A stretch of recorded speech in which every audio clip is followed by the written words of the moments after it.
Market எக்ஸ்பர்ட்ஸுடன் enrich money investor awareness conclave April 25. டிக்கெட்டை இன்றே book செய்யுங்கள்.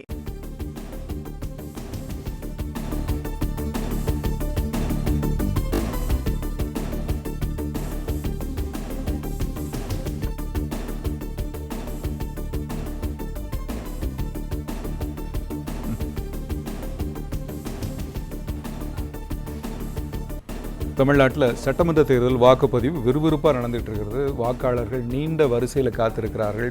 வாக்குப்பதிவு எப்படி இருக்குது? தமிழ்நாட்டில் ஒவ்வொரு தொகுதியிலும் வாக்குப்பதிவு சதவிகிதங்கள் என்ன விதமாக இருக்கிறது, வாக்குப்பதிவில் என்னென்ன நடந்துகிட்டு இருக்குது அப்படிங்கிற தகவல்களை, முழுமையான தகவலை தெரிவிப்பதற்காக இணைப்பில் நம்முடைய செய்தியாளர் ராஜகுமாரன் காத்திருக்கிறார். ராஜகுமாரன், சட்டமன்ற தேர்தலுடைய வாக்குப்பதிவு இப்போ எப்படி இருக்குது? நிலவரம் என்னவா இருக்கிறது?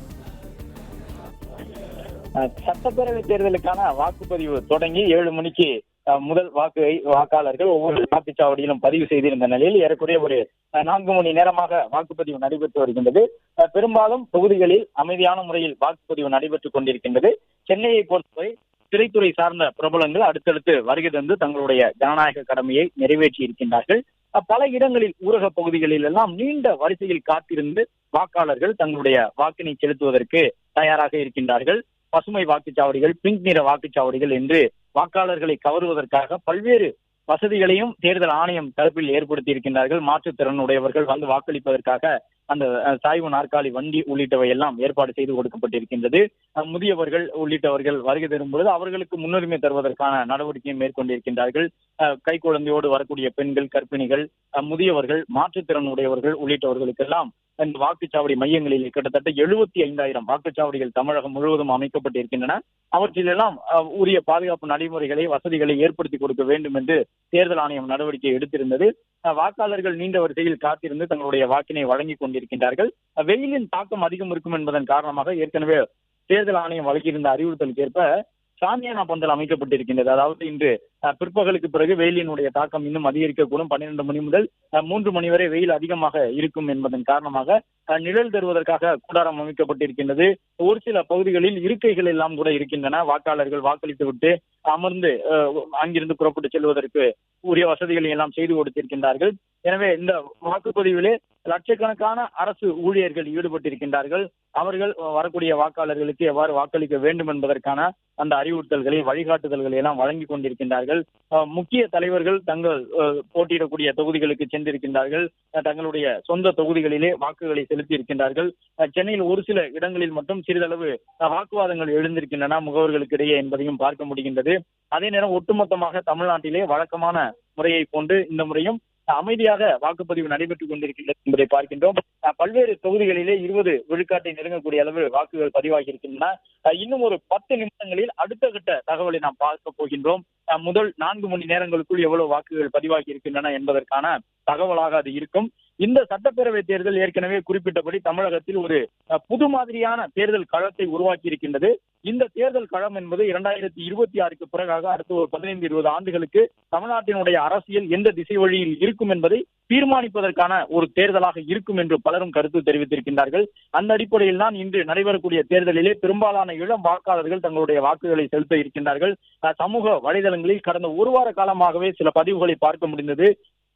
பலரும் வளைகுடா நாடுகளில் இருக்கக்கூடியவர்கள், சிங்கப்பூர், மலேசியா போன்ற நாடுகளில் மட்டுமல்லாமல் பல தேசங்களில், அமெரிக்கா உள்ளிட்ட நாடுகளில் இருப்பவர்கள் எல்லாம் வாக்களிப்பதற்காக நாங்கள் தாயகத்திற்கு, தமிழகத்திற்கு வந்து கொண்டிருக்கின்றோம் என்ற ஒரு தகவலை தொடர்ந்து சமூக வலைதளங்களில் பதிவு செய்திருந்தார்கள் என்பதை பார்க்க முடிந்தது.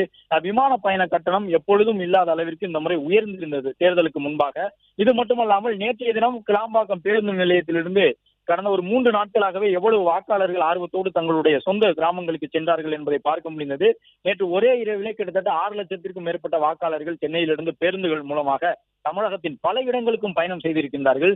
இது மட்டுமல்லாமல் ரயில் மூலம் சென்றவர்களுடைய எண்ணிக்கை தனியாக இருக்கின்றது. எனவே வாக்காளர்கள் இந்த தேர்தலில் உறுதியாக வாக்களிக்க வேண்டும் என்ற ஆர்வத்தோடு தங்களுடைய சொந்த ஊர்களுக்கு சென்றிருக்கின்றார்கள். சென்னையில் இருந்து புறப்பட்ட வாக்காளர்கள் எல்லாம் இன்று பிற்பகலுக்கு பிறகுதான் வாக்குச்சாவடி மையங்களை சென்றடைய முடியும் என்பதன் காரணமாக வாக்குப்பதிவு விழுக்காடு என்பது இன்று பிற்பகல் 2 மணிக்கு மேலாக மேலும் வேகம் எடுக்கும் என்று எதிர்பார்க்க முடியும்.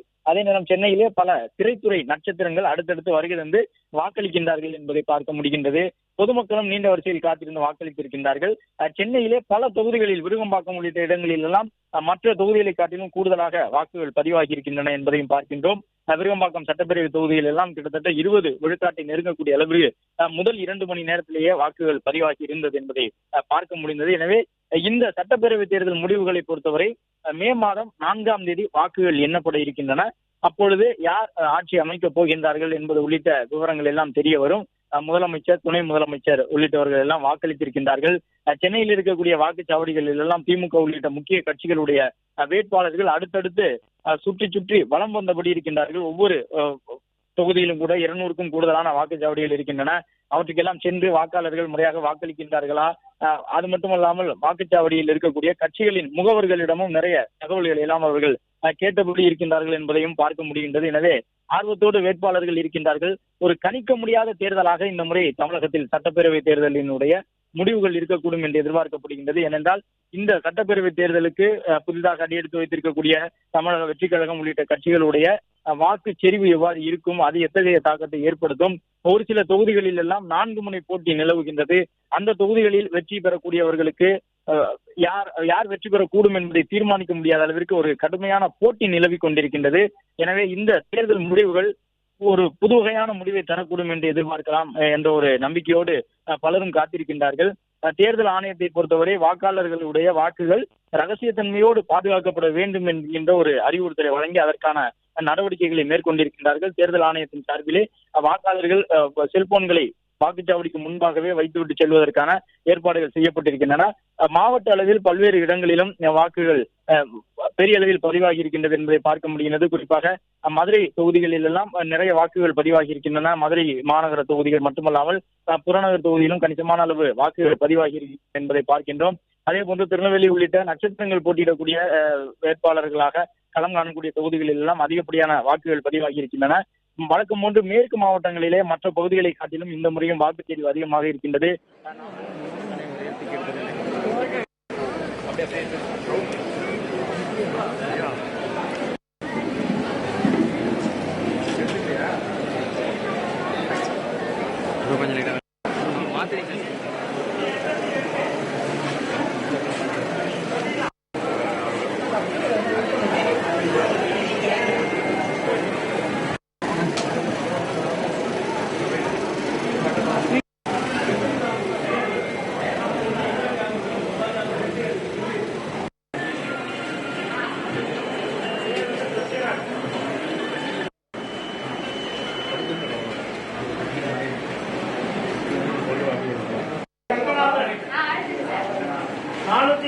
ரங்கநாதன்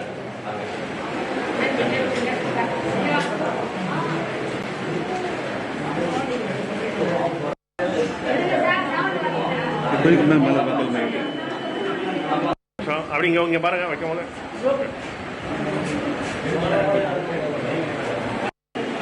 செல்லு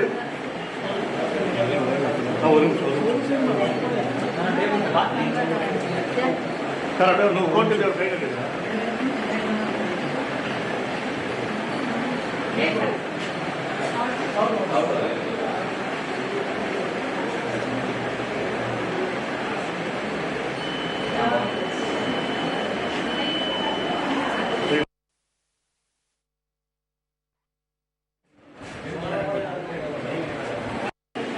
செல்லு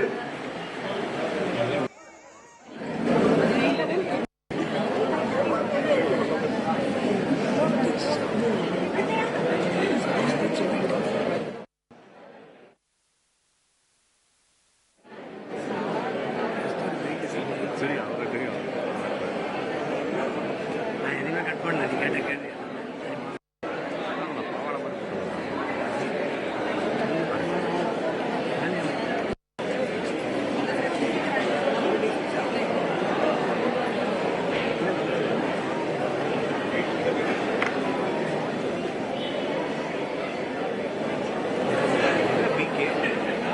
முன்னணி market எக்ஸ்பர்ட்ஸுடன் enrich money investor awareness conclave April 25. டிக்கெட்டை இன்றே புக் செய்யுங்கள்.